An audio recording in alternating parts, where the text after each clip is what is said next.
Hi there, I am Tanya Windecker and I have complex PTSD myself. So often I'm asked, how did you stop beating up on yourself? How did you stop feeling so hopeless all the time?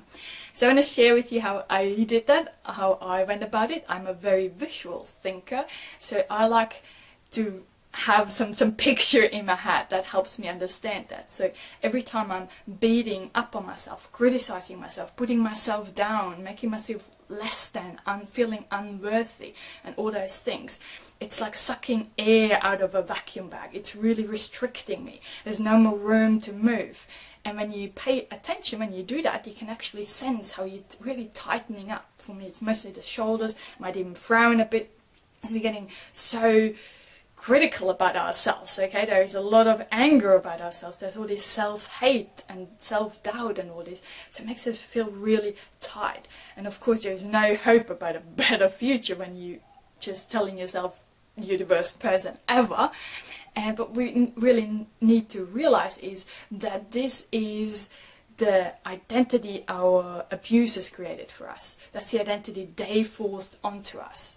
So to reverse this, to give ourselves some room again, so we can have some, room to move around, be a bit more curious, and have some sparks of hope again in this bubble, we need to put some air back in.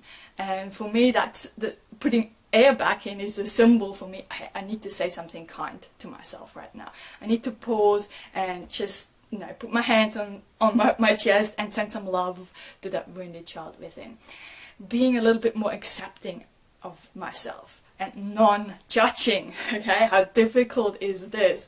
I'm a worst, or I used to be my biggest enemy or critic. I used to be so harsh with myself. So, but giving myself more room, I had to realize that this allows me now to tap into my inner resourcefulness, and I can make change happen, because every single day we have that choice. Every day is a fresh start.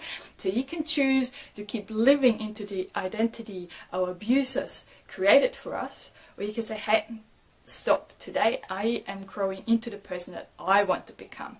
I am going to create the future that I want to have for myself. And you might not know what this is right now, because I didn't. Initially, everything was just so dark. I couldn't imagine that my future would ever hold anything good for me. So if that's the case, then just hold yourself kindly and just trust that there's good things ahead for you. Trust that there's something good about you, within you. You just can't see it yet. The trauma blinded to it, but trust that it is there. And that's what I did. That's what kind of gave me some room again to move and created some sparks of hope. And over time, over a long time, okay, so we've got to be very patient with that process, I stopped, or I beat it up on myself less and less. I catch myself a lot quicker when I say some really unhelpful things to myself that are not going to help me be more productive or achieve my goals, to catch myself early and twist that around. So I hope you find this helpful, but I'm curious to hear your ways to do that as well, because some people like to use metaphors or mantras and so forth. So whatever it is, so please share. I'd love to hear it. But in the meantime, as always, sending you lots and lots of love and rainbows to brighten up the tough times just a little.